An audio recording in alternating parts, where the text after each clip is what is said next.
नमस्कार, आप देख रहे हैं सुदर्शन न्यूज और मैं लावनी विनीत एक बार पुनः आप सभी का स्वागत करती हूं हमारे इस विशेष साप्ताहिक कार्यक्रम बदलता महाराष्ट्र में। देश की अर्थव्यवस्था को नई दिशा देने वाली सबसे मजबूत शक्ति आज महिलाओं के हाथ में है और इस सशक्तिकरण की मिसाल पेश की है महाराष्ट्र ने। महाराष्ट्र आज देश का स्टार्टअप कैपिटल बन चुका है और गौरव की बात यह है कि यहाँ के 45% स्टार्टअप्स महिलाओं के नेतृत्व में हैं। मुंबई के जुहू स्थित एसएनडीटी महिला विश्वविद्यालय में आयोजित इनोवेशन महाकुंभ 2025 के भव्य उद्घाटन अवसर पर मुख्यमंत्री देवेंद्र फडणवीस ने ऐतिहासिक घोषणा करते हुए कहा कि महाराष्ट्र के युवा और महिलाएं मिलकर भारत को $5 ट्रिलियन की अर्थव्यवस्था बनाने में निर्णायक भूमिका निभाएंगे।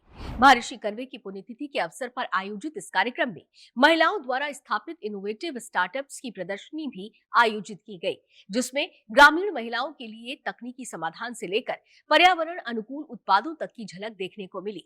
मुख्यमंत्री ने महर्षि धोंडो केशव कर्वे द्वारा स्थापित महिला शिक्षण आंदोलन का उल्लेख करते हुए कहा कि आज वही आंदोलन महिला उद्योजकता के स्वर्ण युग में बदल चुका है। उन्होंने जोर देकर कहा कि हर युवा के मन में उठने वाले नवीनतम विचार और क्रांतिकारी सोच भविष्य के स्टार्टअप्स का बीज है। इस स्टार्टअप क्रांति में हर नागरिक को नव उद्यमी बनने का अवसर मिला है। आईसीसी महिला विश्व कप 2025 में पहली बार भारतीय महिला क्रिकेट टीम ने विश्व कप जीतकर इतिहास रचा है और मुख्यमंत्री देवेंद्र फडणवीस ने सभी खिलाड़ियों, प्रशिक्षकों और सहयोगियों का वर्षा सरकारी निवास पर सम्मान किया। सत्कार के दौरान मुख्यमंत्री ने कहा कि विश्व कप में भारतीय महिला टीम ने पहली बार विजेता बनकर इतिहास रचा है। इससे पूरे भारत को गर्व है। इस जीत ने भारत का मान बढ़ाया है। प्रारंभिक कुछ पराजयों के बाद टीम का ये वापसी प्रदर्शन वास्तव में उल्लेखनीय है। इस टीम में एकजुटता और टीम भावना अत्यंत महत्वपूर्ण थी और इसी के कारण ये जीत संभव हो सकी। मुख्यमंत्री ने कहा कि भारत को विश्व कप जिताने वाली महिला क्रिकेट टीम की जीत खेल क्षेत्र में आने वाली कई लड़कियों के लिए प्रेरणादायक साबित होंगी।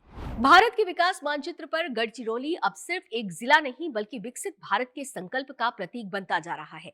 आज गढ़चिरौली ने विकास के एक नए युग में प्रवेश किया है, जहां स्थापित हुआ है Ruby hospital and wellness private limited का विशाल हॉस्पिटल, मेडिकल कॉलेज और एजुकेशनल कैंपस।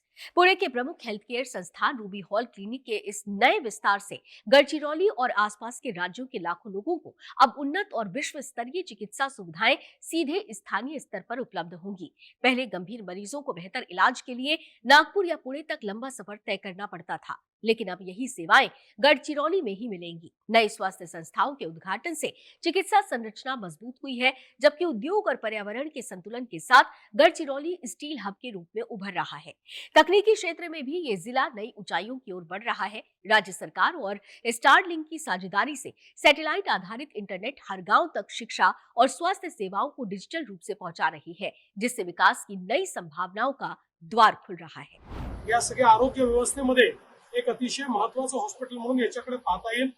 नुकतंच मी सिरोंच्या वरनं त्या ठिकाणी रुबी हॉलच्या मल्टी स्पेशालिटी क्लिनिकचंही उद्घाटन करून आलोय। तिथे एक क्लिनिक आहे, त्याच्यासोबत मेडिकल कॉलेज आहे, नर्सिंग कॉलेज आहे।